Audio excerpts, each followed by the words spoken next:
Breaking news, we take you to the White House right now. The Marines have just stepped out in front of the entry to the White House where President Trump will welcome the leader of one of the world's fastest growing economies.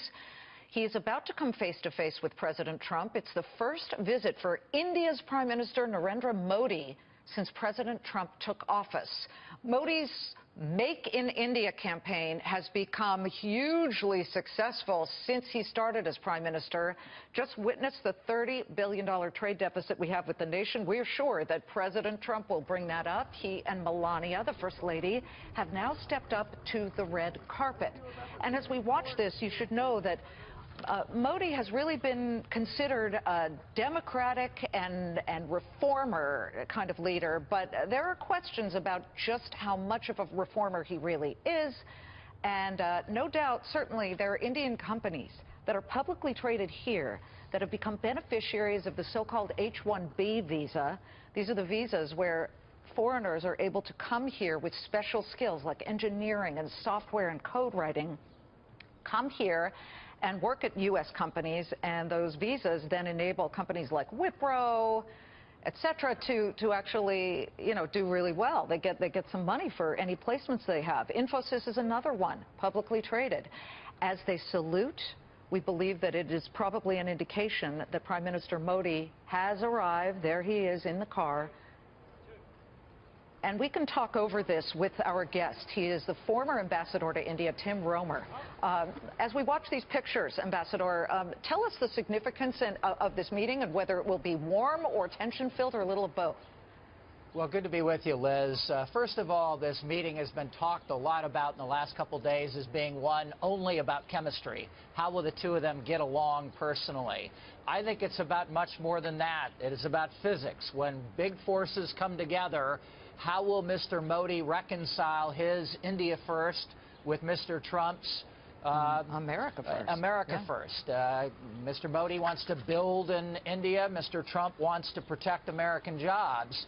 There's a way to do this. There's a way for both sides to talk about a win-win scenario where we manufacture things in America and we sell them to India. It might be defense.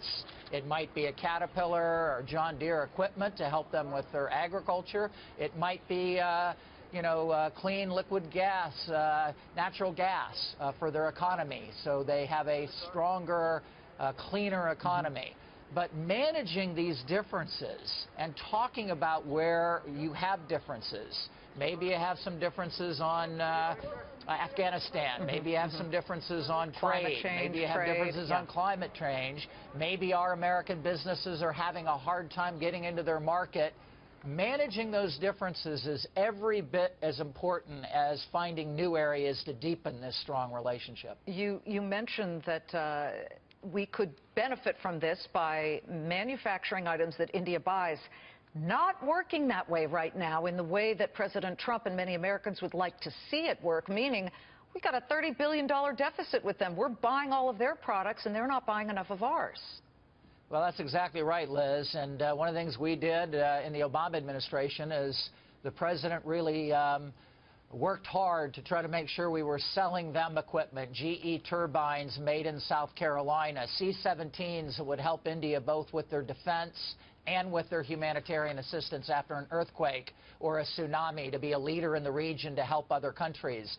Those were made in the USA, great products made by U.S. workers and then sold to India, and it's a win-win scenario for both. Well, have you seen this Economist, front page of The Economist for the most recent June 24th issue? It says, Modi's India, the illusion of reform. There are believers who say this guy isn't really a reformer. To what do you attribute that? And, Donald Trump sees through some of this, particularly where he felt that India was gaming the Paris Climate Accord and that we'd get the short end of that stick. Well, I happen to think that whether it's government to government with the United States and India or business to business, our businesses, we have a great opportunity to be able to sell India technology that will help them with a cleaner economy. natural gas, wind and solar equipment, things we're making here again with hands and brains of Americans that the Indians desperately want to buy those products. So I think even on the climate issue, we have an opportunity to sell them things that will decrease our deficit with them and enhance their security. We also may hear the announcement of $2 billion worth of drones, American drones made in San Diego, California by General Atomics to the Indians. That would help them on counterterrorism. That would help them protect a key asset of the Indian Ocean, something we want to work more and more with them on. That maritime security domain is something that the United States and India can work more on, and that will bother China. And that's a good thing to get China's attention on. We can't have China filling vacuums these days and taking power away from the United States or We know India. they're already moving to do this. And as we finish up, you know, there are two big Indian companies that are publicly traded, Wipro and Infosys. Infosys, I believe, is hitting a new high today, ticker symbol INFY. And those are companies that benefit when they place Indian workers in America through H-1B visas. So what's going to be the tension there? There's going to be a lot of tension there. I met with Mr. Modi about 2 months ago when I was in India, Liz, and this was the topic that Mr. Modi got the most animated about. He said America needs to be able to continue to invent things in the world, be the leader in the world economy, and therefore they need to be able to bring in Americans in engineering and high-skill background to help create new businesses and new jobs in America. That can be part of it, but we need to make sure we protect our homeland security. We need to make sure that we're bringing in the right people safely.